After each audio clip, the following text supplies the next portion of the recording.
You got one life, for crying out loud. You might as well just give it all you got. The Deej, Dan Jordan. Your daily dose of reality. Your daily dose of the Deej. I can't believe I'm saying this, but I need my daily dose of the Deej. I make the news. I don't watch the news. I'm a leader. The Sales Energizer, Dan Jordan. Listen, don't worry how to sell, baby. Worry about why people buy. And it's fun.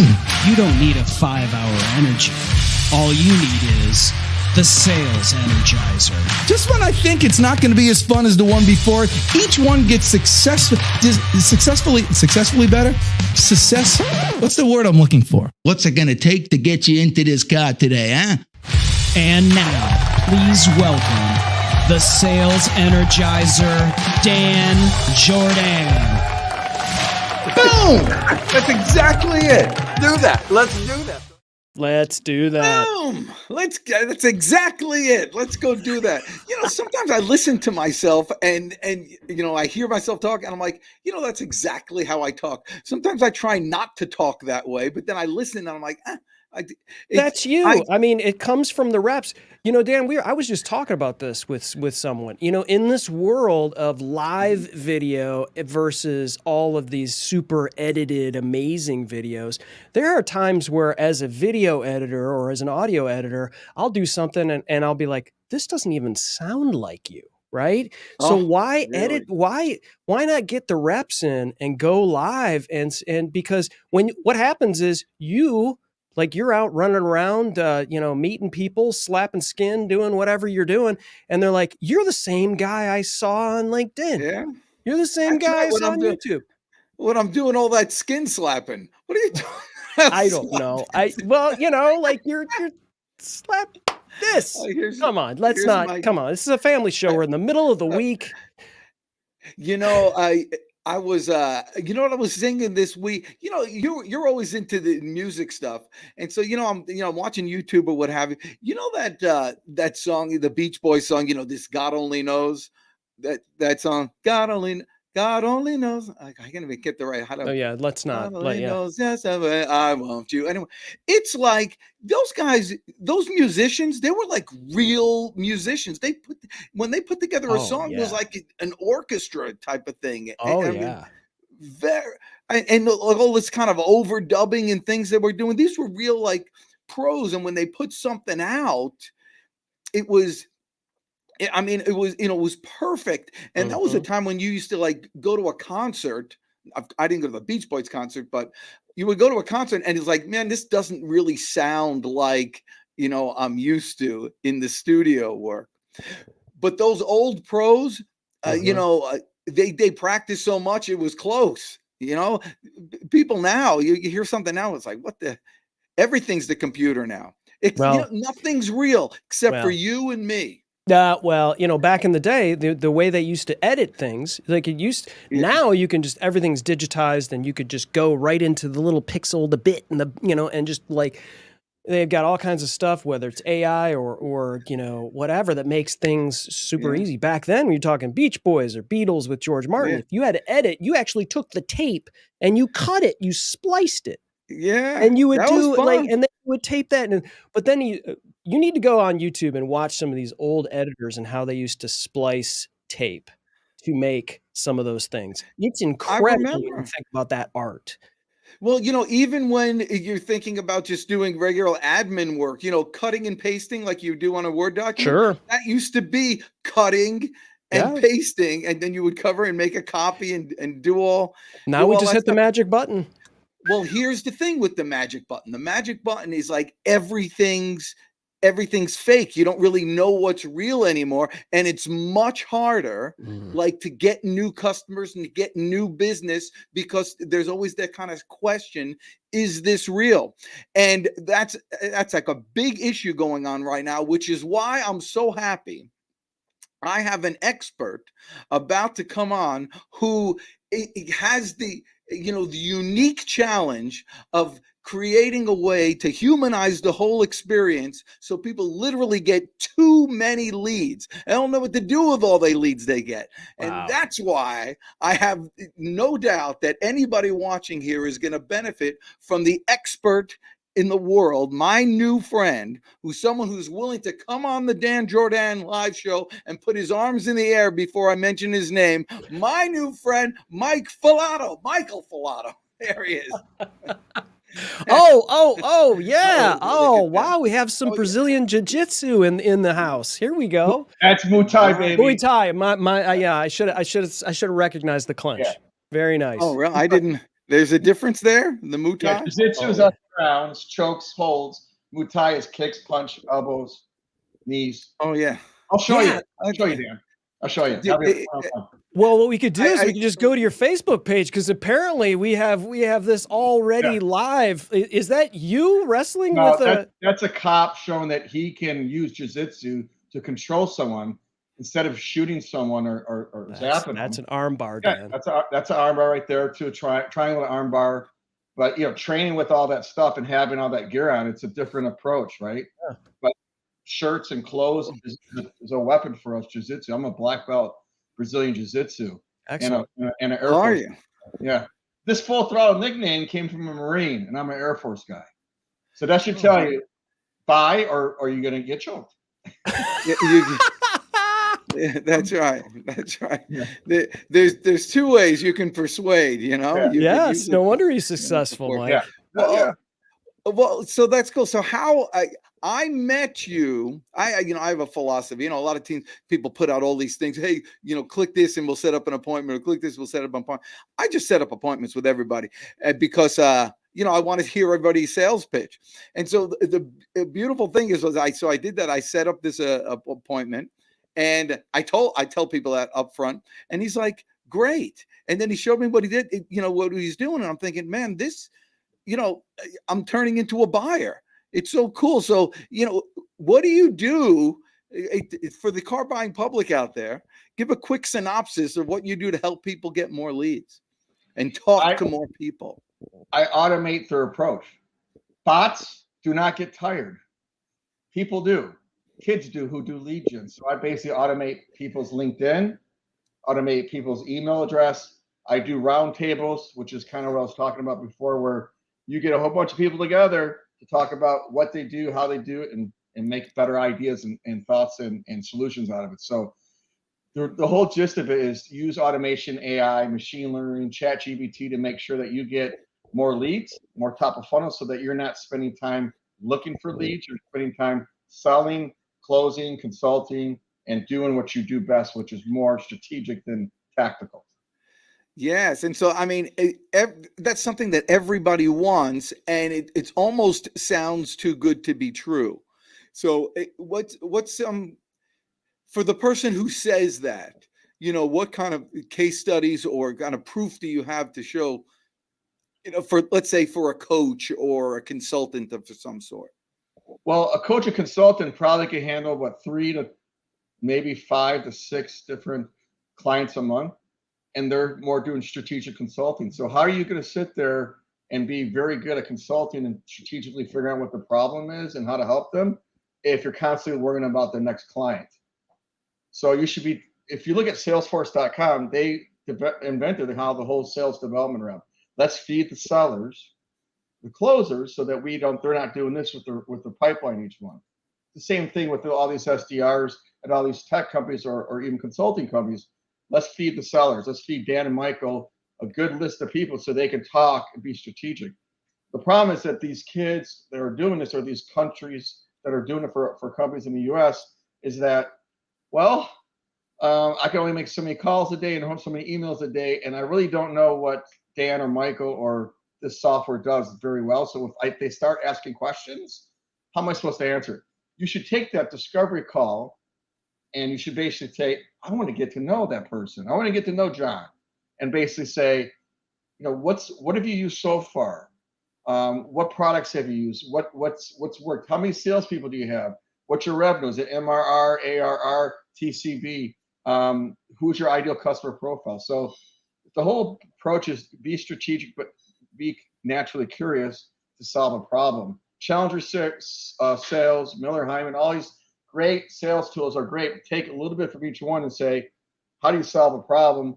And if you solve a problem through an email, you're not going to do it. So just get the meeting, get the discovery call, and then come up with something that makes sense for them that's thoughtful. Exactly. So how are you able to help people get those discovery calls? Well, I use email. I send out like basically 20 to 30,000 emails a month. That capacity I can do, but it's all about right person, right message. Is there intent data? There's intent data that'll say, okay, this person is looking for lead gen. This person is looking for software for procurement, whatever it is. Use that information to basically say, I want to go after a person that's looking. I also look at intent data as this person's attending a LinkedIn group, or they're attending a LinkedIn event. Well, if they're attending a LinkedIn event, for me, they're VP of sales at a startup. Why wouldn't I say, saw that you're going to event 2.0 sales marketing on LinkedIn. I would love to chat with you about Full Throttle. Fish where people fish. That's the whole idea of using intent data, or figuring out, back in the day, advertisers advertise. Why you want to convince someone to advertise if they don't even like advertising? So find people that like advertising already and then sell to them. Same thing with anything in life. Try to find out people that are already kind of okay with that approach, and then feed them more leads or feed them more information.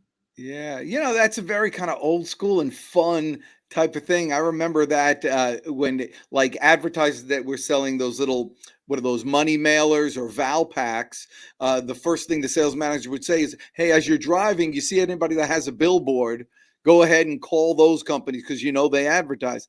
And if you're trying to sell billboards, call people that are advertising inside the Val packs. And so or contact people that are selling billboards already, because they're already predetermined for billboards. Yeah.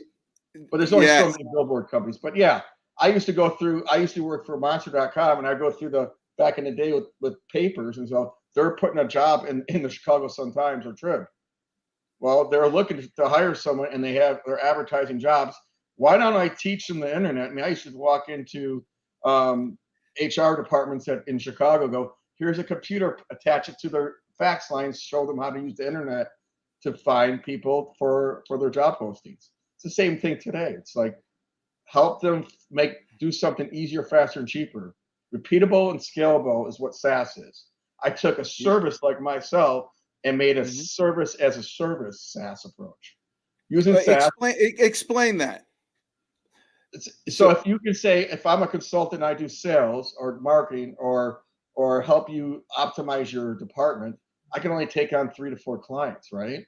But if you do something where you say, you know what, I'm going to do something where if I automate LinkedIn email and roundtables, get enough of these emails and LinkedIn to go out so they're getting booked meetings, I can take on 20 clients.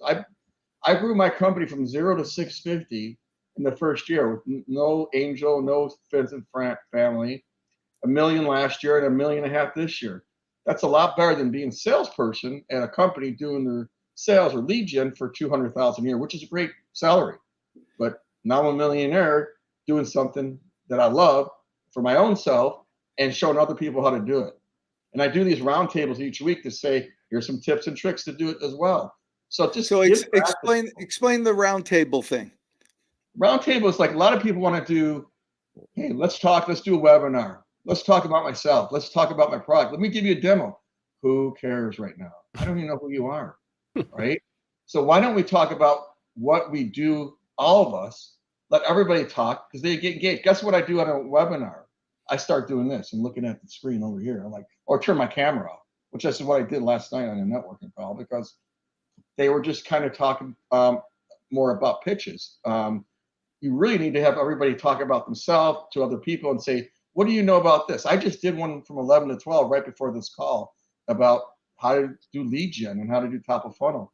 Let everybody talk who you are, what you do, what's your give, what's your get, what's your superpower, what's your uniqueness, and what did you want? Why did you come to our roundtable today? That's what a roundtable is. Not let's get someone to talk about us. You can do a fireside chat, bring in a client. Why do I use Full Throttle? Great. A self-promoting, which is good. But I'd rather connect people and say, you know what, man, this guy knows what he's talking about. This was kind of a lackadaisical approach for me to get connected with this guy. And I just made 3 meetings last hour because of that. And there was only 14 people on this call. Usually I have 30, 40 people. So you're using, by the way, Chris Stone, is this not awesome? I mean, this is as good as it gets. The guy's brilliance, understated jujitsu brilliance. So black belt jiu-jitsu, black belt in sales. Okay, there we go. Yeah, there you go. Before you know it, you're getting choked out and you're tapping out. Far be it from me to try to give somebody else a moniker when they already have one. All right. So when you say you have 30,000 emails that are going out a month, are these actual emails or is this the LinkedIn strategy that they're in mails? No, these are. Go ahead. I'm sorry for the question. Oh yeah. So is it to bring are your emails to bring people to the roundtable? Okay, so it's a great question. So what I was doing before is saying, like, here's what we do. Let's chat. Here's how I do it. And here's who I've done it for. What I started doing is saying, by the way, at the beginning, I do a weekly roundtable for lead generation. Here's my give. Now I'm asking for you to maybe book me as well. So I do 2 things in my emails on LinkedIn now. I used to just kind of go into what I do and how can I help, and maybe you're a good fit, maybe you're not. But now I'm saying, like, listen, here is a way to chat with all of us. Here's my give. And by the way, I do lead gen. So I think you should do both whenever you're doing this. It's like you want to give them something that is not so salesy and say, here, you could connect. Again, you say this is a webinar and I want to pitch you, that's self-sufficient for you, self-evolving for yourself. Give them something where they can connect and make money and network, and then just say, hey, by the way, I do lead gen as well. So I say both. Does that answer your question, Okay. Dan? Yeah. Okay. So and the results. So when let's say you get somebody interested and they come to a roundtable, they like what you say, they create a meeting with you, Michael Falato, and which is a fun name to say, Michael. Yeah. Falato. Try say full throttle Falato leads. People screw that up all the time. I was trying before the show. I was like, if I have to say that, I'm there's no telling what I might have to say. It's good and bad because you'll remember how long it is. That's but true. You know what? A Marine gave me that nickname, and I'm an Air Force guy. Full throttle Falato rhymes.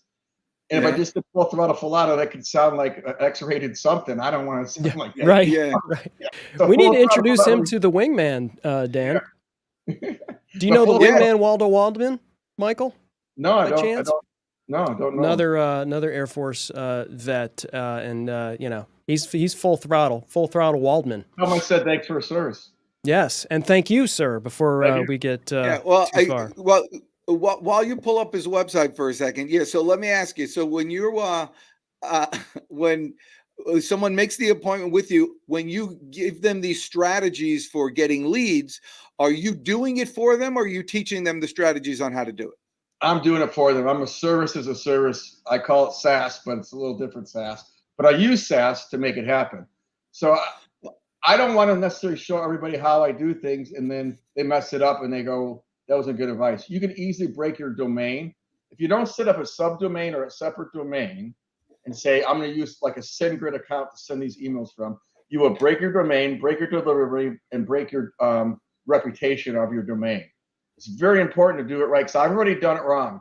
In life, you lose and you learn. In jiu-jitsu, you lose and you learn. You do things wrong, you get back up and you figure out how to do it. I've already done all the things that you shouldn't do in email and LinkedIn, so I don't get your email domain screwed up, banned, or blacklisted. Same thing with LinkedIn. So you want to kind of say, do I want to cut my own grass, or do I want to hire a landscaper? Same thing with anything in life. Do you want to hire an expert? Do I want to hire a kid, or do I want to do it myself? So most people say for $5,000 a month, or even low as $3,000, I might want to hire Michael Falato. He's 25 years of selling. He's 52 years old, and he's been a VP of sales at most tech companies since 1994. That's money, and it's done. So these 30,000 emails, are they all for full throttle Michael Falato, or are they for your whole ecosystem of clients that you have? There's 260 million emails. I send out 20 to 30,000 emails a month for that client, and I look at their ICP, their personas, their industries, everything. There's intent data and so forth. So I do that for each client, separate the database up, and we use their LinkedIn profile, not mine. You never see Michael Falato full throttle coming at them for their clients. It looks like their domain and it's their LinkedIn address. Okay, so you're doing the whole thing for because that's important. I just talked to a guy yesterday, in fact, who had to start. He was blacklisted somehow on his LinkedIn profile. He had like 20,000 connections, first level connections, and they shut it down. He got it turned back on, but they said you're gonna have to start over. Started from zero. Oh, really? Well, I've never had that. The worst cases happen is they start a new profile and they say, hey, can you do proof of life? They want an ID or passport. Yeah, they did that. I've done that, but it turned it back on. And it's weird because if you do a new email address, which will kind of check out, so you start a new Gmail and you start a new LinkedIn profile and you start doing automation, even at low levels, it will get caught. So you want to go very slow. You want to make sure you connect everybody of that company that person works for, so it looks like it's real. You want to put more than just, hey, I work here for 2 years. So if it's a new profile, like I use people's profiles in mine that are friends of friends because I want to send out 200 to 300 per profile per day. So not every single person that I have on my LinkedIn that I use is a full-time employee. They're kind of a contractor as well. So don't just count on your LinkedIn. Use 3 to 4 if you can, because you can only send 200 to 300 emails or invites a day with me. And if you're not using me, you can only send about 100 a week. That's very little. They did a lot of cracking down on what you can use on LinkedIn. So these LinkedIn messages, are they the same things that you talk about that you send in emails? Is it virtually the same, the email and the LinkedIn message? Well, there's invites. So I don't go into the whole invite of why I'm connected. I say, hey, I'd just like to connect with you. Keep it generic so you're not selling, because people are sick of selling on LinkedIn. Then thanks for connecting is the second one. Again, I don't try to get too far down the road with that. The third one is a little bit more, hey, here's what I do. Here's how I've helped other people. And can you fill out this calendar, or can you send me yours? The fourth one might be, haven't heard from you in 3 to 4 days. Just wanted to see if we can have a virtual cup of coffee over Zoom. See if there's a fit. That verbiage of how you talk to people will make them either feel like you're selling them something, or you're trying to be authentic. You just want to kind of have a nice chat. I think that's how you and I, to be honest with you, Dan. I was more about the virtual cup of coffee approach. Don't make it about you. Make it about how can we help each other. So it's important with that in LinkedIn. With the email, it's a little more one-to-one because it's hard to get emails delivered, and you really want to get to the point and succinct. LinkedIn's a little more like dating. You got a court, and you got to maybe ask out for coffee, then you maybe ask them out for a date. Well, it's the same thing in business. Well, so let me ask you this, and everything you're saying is drawing up another question for me. But are there any specific industries or businesses that work best for you, or work best for your clients than others? Like, is it more B2B, or is it B2C, or is it entrepreneurs, or is it SPPs? It's B2B for me because I think a lot of B2C is spam, and you get your servers shut down, or your SendGrid account shut down, or people complain on LinkedIn that you're trying to sell me suntan oil. So I really focus in on, is this a product that is unique and it's a good solution? Is it going to solve a problem? So if they're looking at me to kind of fix their whole life just with this approach, it's not just about that. It's really about how can you get them a meeting? How can you help them solve a problem? So for me, it's B2B. I work with a lot of software companies, technology services companies, marketing. If you're going after, say, procurement people, and then your software sells to procurement people, that's kind of hard. People that don't answer emails or are not networking type people, it's harder to hit them on LinkedIn and email. They need to be on LinkedIn, really. LinkedIn is the holy grail. There's 750 million people on LinkedIn. So there's 260 million people on my LinkedIn, on my email address book. that I use, my database. So if I say, listen, if your clientele is on LinkedIn and you want to connect with them and we want to say either buy something or click on something or let's book a meeting, we can make this work. I can do it faster, better, cheaper than you can do it. But if it's B2C, I stay away from it. It's not my forte. And I think it's a lot of garbage out there. So someone's a software, they have a software, is a platform for, I don't know, or maybe they're a Salesforce implementer, something like that. Yeah, that's a good one to make as a case study. Go ahead. Okay, and so that person, they enlist you to help them, and they say, I could handle, really, they're looking for 2 or 3 clients, or as they're getting started and things like that. Is it cost effective in that realm? I say if they're just getting started and they're kind of like, hey, I'm a one-man show, that my $5K a month at doing email, LinkedIn, and roundtables might be rough for them. But if their average sale is $100,000, you just need one deal for me for the year. If I do 12 months with you, because mine's 60,000. But if they can only handle 3 to 4 clients, then they probably would hire outside contractors to kind of help them project manage some of the bigger deals.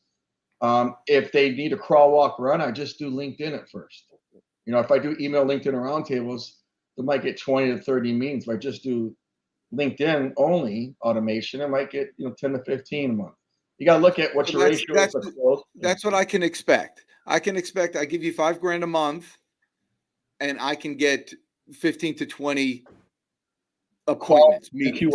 SQLs, yeah, as we call in the business, sales qualified leads, marketing qualified leads. But you filtered those out with me on LinkedIn and email. I didn't do it guessing. So everything we do is like, okay, let's do this on a Zoom call and let's make sure what we're doing, if it's what you're trying to do, but we're going to automate it. We're going to automate it so it doesn't break something. And we're going to automate so you don't have to go out and buy Zoom info for 50 cents a name. You can spend more than $5K a month for your team just in data.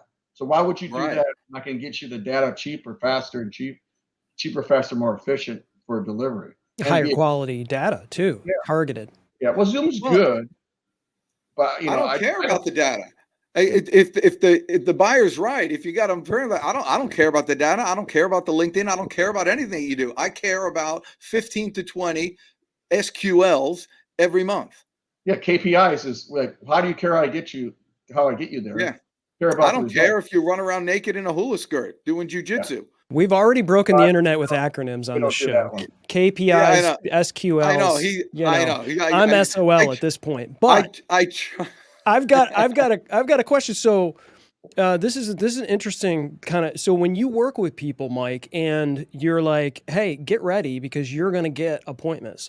And so when they're not ready, are you going, hey, listen, we want to push pause on this. We got to make sure you're ready to do this. Or in those sort of qualifications, when you're kind of looking through and sort of sorting out these people, you say, okay, they can only handle 3, or they can only handle 5, or they can only handle that because they don't have the team or the ability, the bandwidth, so to speak, to take on all of these leads. What does that look like in your world? It's usually like just doing the LinkedIn approach at first. Mm-hmm. Yeah. As I grow, and the email, LinkedIn, and roundtables might be too much for them at one time. But I see that a lot of people will refer business out to people that they trust and at least make a 10 to 20% referral instead of saying, you know what, I can't handle this. But, solopreneurs are not necessarily my target, but they do hire me. And then they also refer me business as well. And sometimes they might just be a referral source for me as well. But you got to have in life, you got to have something that's repeatable and scalable. Yep. If you're happy just making maybe $5,000 a month per retainer and doing 3 clients, it's $15K. That's 150, 60,000 a year. That's what you can make as someone working full time. I think most people that are solopreneurs or entrepreneurs are looking to do what's a little bit more repeatable and scalable and how do I grow my team. I mean, I basically, without opening up a business before, created $1 million business within 2 years. Not to say $1 million is tons of money, but to me, it's way better than making $200,000 at a software company. And every 3 months is Why is your quarter this? How many of you close? Tell me how you're going to get it. You know what? Leave me alone. Leave me alone, because I know what I'm doing. I'm 25 years just doing this. And without what I'm doing now, I can hire and fire actually really obnoxious and uptight clients, because I don't want those, right? It's like you got to understand what your goals are, and is it achievable, and what am I doing for you? And if you're counting on your whole branding to be just on lead gen, branding is not lead gen. That's just one part of your cycle to get meetings. You got to have SEO and a great website, and you got to have thought leadership. You got to have other things going on besides Michael Falato doing this for you. Mike Falato, I love this guy. All right, so listen, full throttle. So let me ask you, give me a really crappy story, like something that didn't work out for some reason. You know, I know it's not all magic. I know business more than anybody's business. I want to hear a good story where something freaking screwed up. Yeah, it's like Freedom from Chicago. You kind of just be real. You know what works and what doesn't. I had a good friend, a friend that worked at Univision, as they say in Spanish. Went to Twitter, and then started his own offshore, nearshore software development company. He had one client, and it was a credit union. He couldn't mention who it was.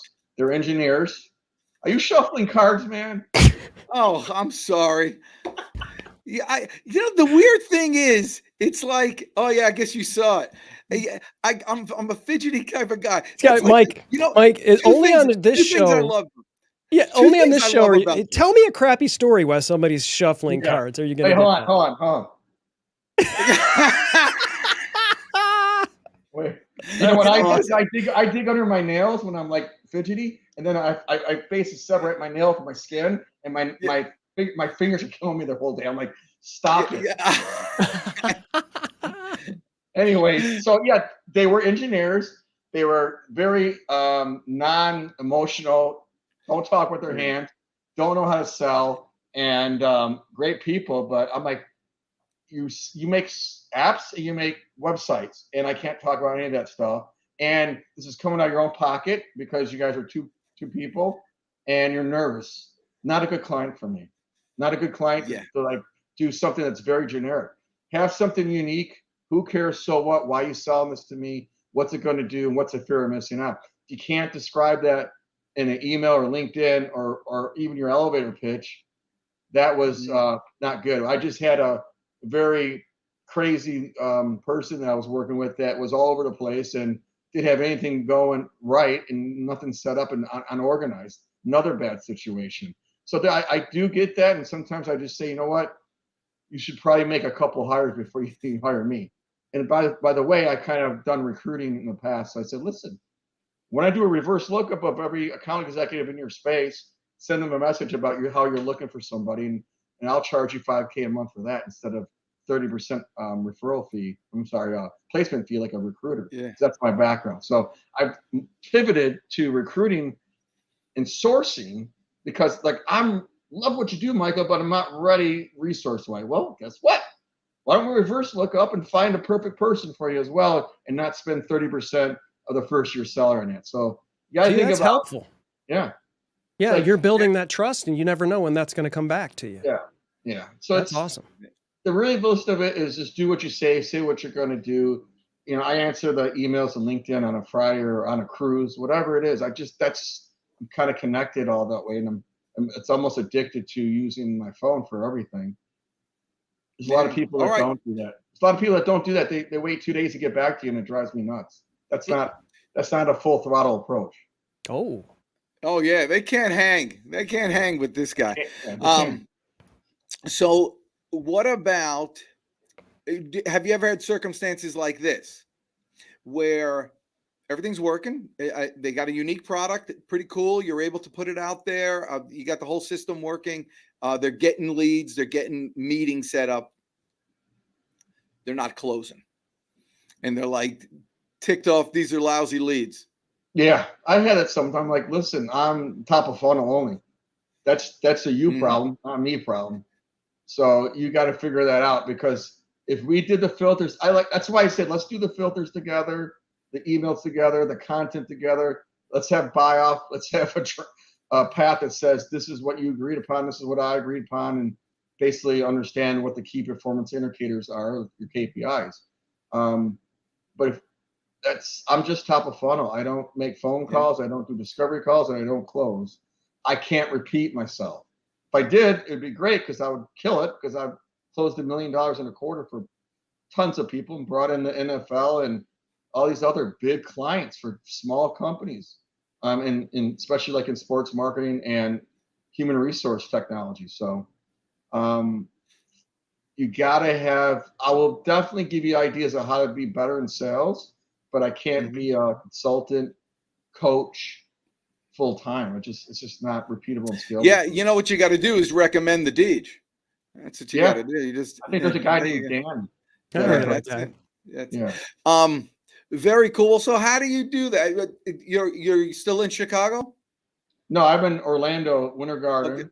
I went from Chicago, LA, Austin, into Winter Garden in the last 25 years. Married, kids?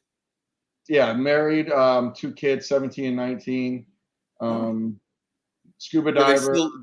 Do you still like them, or did they still like you? I don't know. I don't know about that. That's a good question.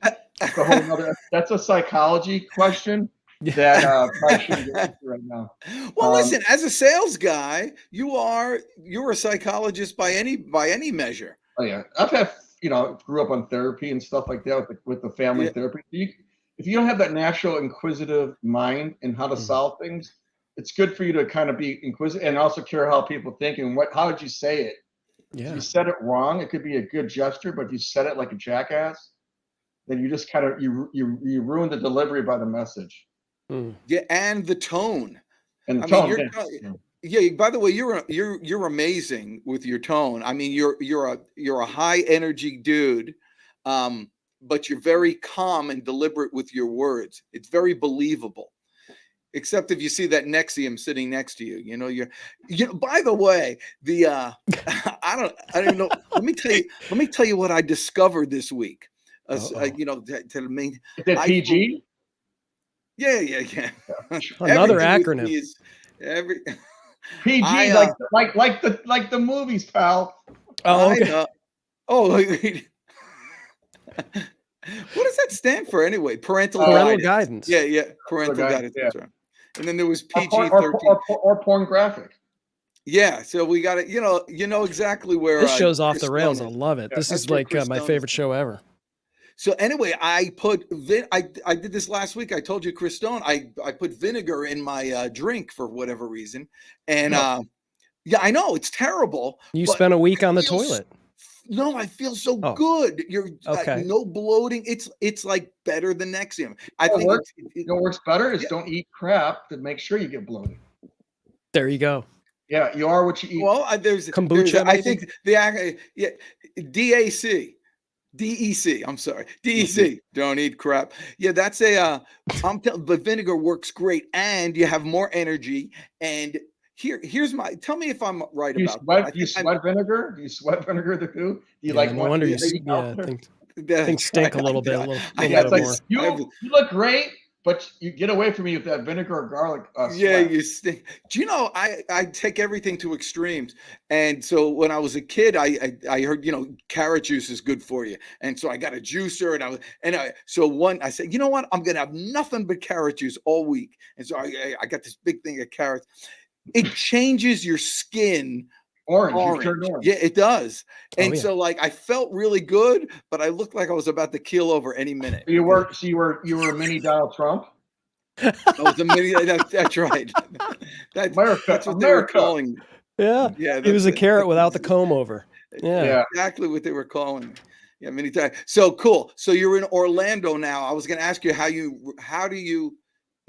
so what's your being a high strong, I shouldn't say high strong. No, high energy. High strong is high strong type A. You can keep them going. Yeah. High performance, maybe is what he meant. So yeah, top performance guy. And by the way, I think you're awesome. We're going to talk afterwards. We need to do business together. But how do you how do you relax? You talked about cruises, but how do you maintain sanity? And this is important to I think, teach other people how to do this. yeah, I think jiu-jitsu is very special to a lot of people. It promotes family, it promotes camaraderie, it promotes, you can't lie on the mats and say, this is what you think you are. I think any type of martial arts is a good way to kind of start. I didn't start to 43. I was a wrestler in high school, but I didn't start jiu-jitsu until 43 and started doing Muay Thai, jiu-jitsu, and boxing. And you get a little different confidence level when you start doing that. But jiu-jitsu, even for a guy that's going to be 53, you can go at your own pace as long as you go to a family type jiu-jitsu gym and you learn a lot about yourself, about growing friendships. I think there's a way to kind of look at different ways. There's actually videos of me doing jiu-jitsu off my LinkedIn, if you can find one, of a tournament. This is not me. I'm not bald. But anyways, it's definitely a great way to relax. For me, it's also sleep. After doing 10 to 11 Zooms a day, if I get a nice sleep, it relaxes me. The beach, the reason why I moved to Florida, even though I don't live on the coast, I go to Daytona, Clearwater, Siesta Keys, Miami. The water, for some reason, calms the hell out of me. Usually I can't relax too well.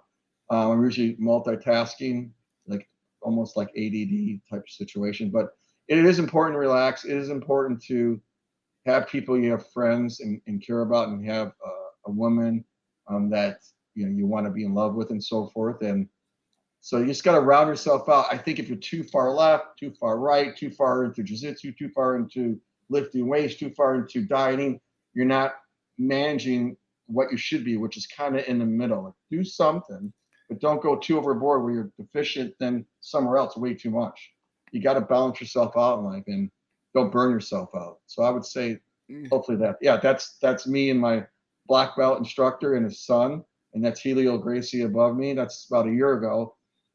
The funny thing is, he's a Italian guy from New Jersey who was New Jersey Bergen County police and in the Navy, and then he was 9/11.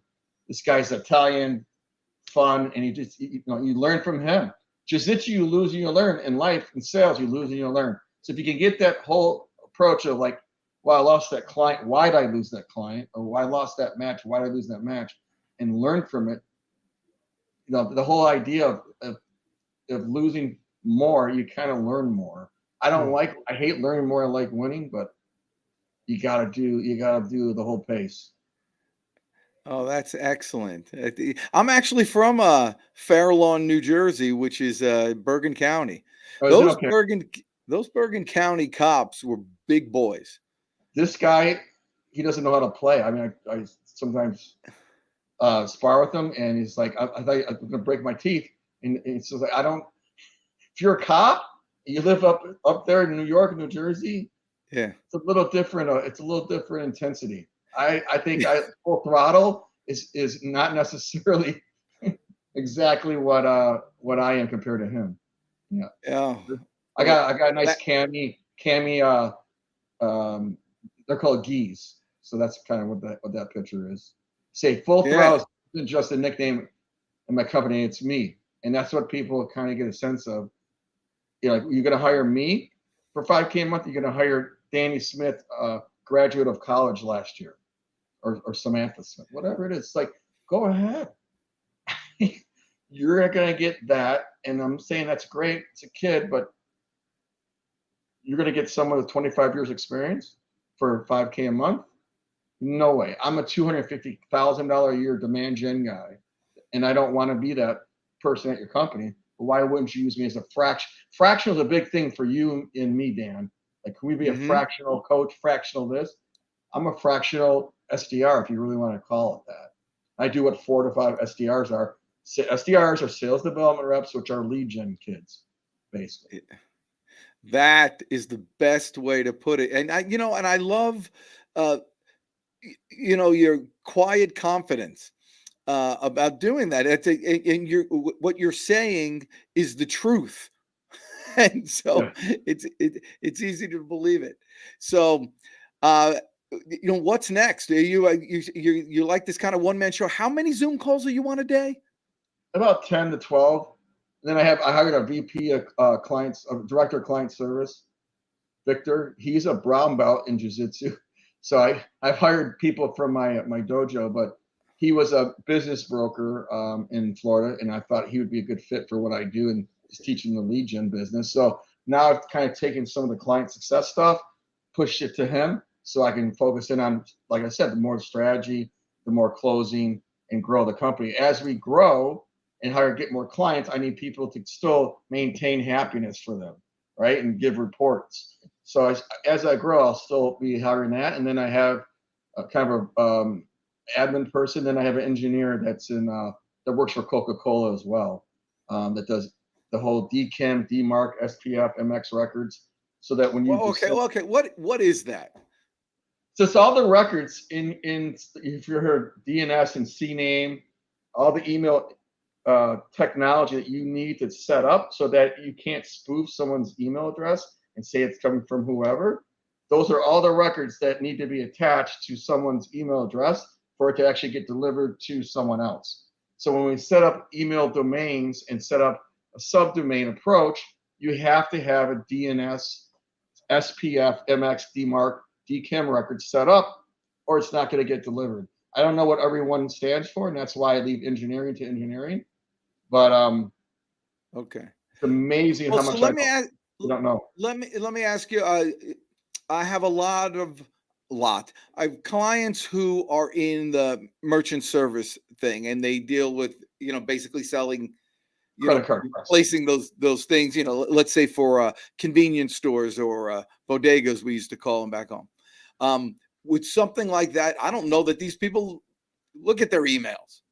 They're not gonna be good fit for me because they're mom and pops, So if they're selling merchant services, which they make good money, but they're usually selling to the small companies next door.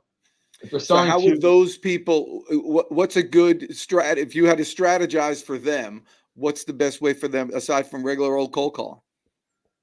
I mean, hyper local marketing would be walking in and saying, "Hey, I work for, A1 Visa Merchant Services. I just want to see what you're paying." It's a very numbers driven thing. Either it's save me money or not. So I don't think I've ever had a straight merchant client. My main thing is when I sell, it's not hyper local. It's their clients are regional.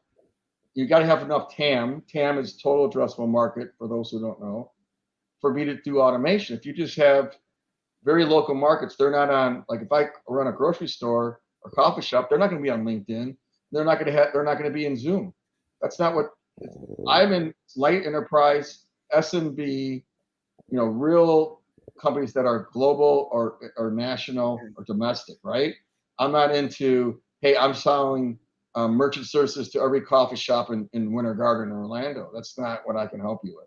They're not got it. So this is great for everyone to listen to because you got to know who your customer is and know who your customer is not. And so you can just tell them. Yeah, we call that ICP, ideal customer profile. I hear that a lot in our space.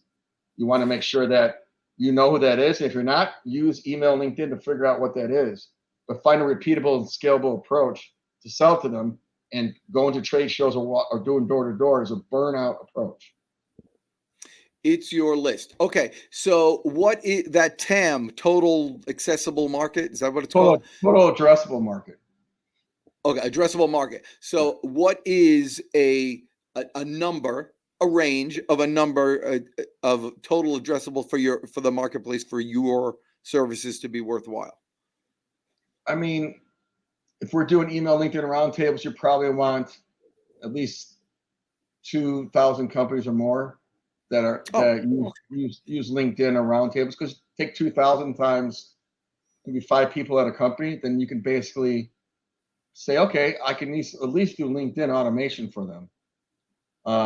If you look at this and one, LinkedIn automation, I'm sorry to cut you off, but so LinkedIn automation is step 1, getting the connection, and step 2, reaching out to them with an email to get them to a roundtable or something. It's kind of separate. I mean, LinkedIn invites are you want to connect, you want to say thanks, and then you want to kind of pitch them on why you want to meet. The in-mail is kind of saying, I don't even need to be connected to you, and let's connect. So that's why you join groups and join events on LinkedIn, because you could send them a free in-mail or invite and get them going. So it's pretty simple. Okay, good. And your program, no one needs to know anything much more than this. You'll get the 15, 20 qualified lead meeting appointments with your perfect prospects, $5,000 a month. And I don't care how you do it. Right. I've also said, okay, listen, 5K is too much for you.